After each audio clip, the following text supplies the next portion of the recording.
I think for Inol is more on paano siya mas magiging popular pa.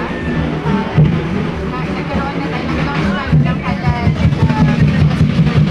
development plan at Mexico.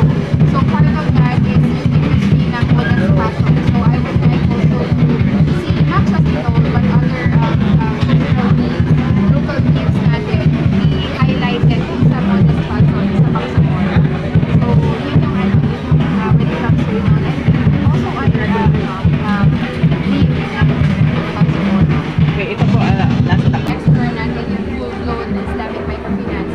For now with SB Corporates, Muslim friendly microfinance muna with them.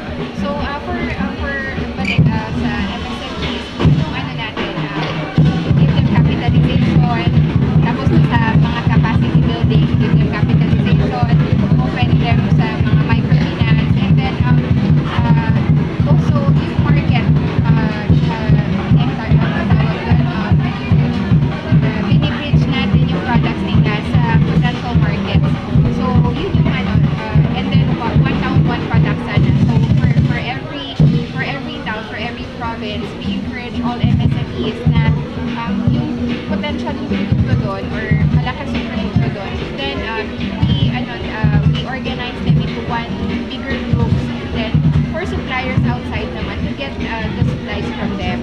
So, yun yung rahap ng MPIT. Wag na, sabi ko nga sa kanila nung strategic planning natin, MPIT, we have to be very ambitious kasi tayo yung economic driver ng Bangsamoro. So, we should be unapologetically ambitious for 2026.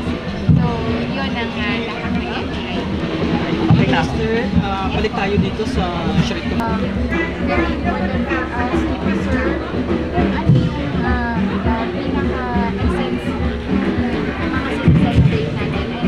And for sure, this one right now, more than to celebrate, it's a reminder kung sino tayo, pagkakakulang na natin sa Moro, saan natin inuukot yung moral governance na sinasabi na inuugnay natin yun sa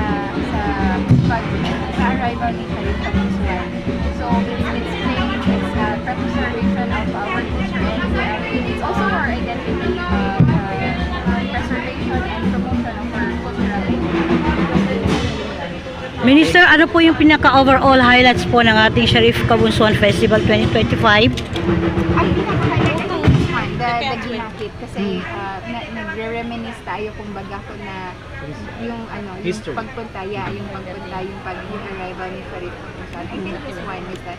And of course, yung mga prepare din ng city government.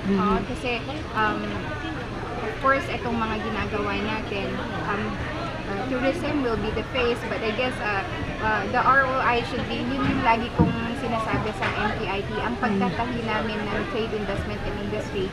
Tourism will be the face, but the ROI should be the trade and investment. So, yung celebration natin ng Sharif Kabunsuan ngayon, I think yun. The celebration, the festivities, and also the economic activity behind the festivities. So, yun yung Okay na, thank you so much. Okay, Minister, thank you so much. Yan po yung Minister ng Ministry of MTIT or Bangsamoro Trade and Investment.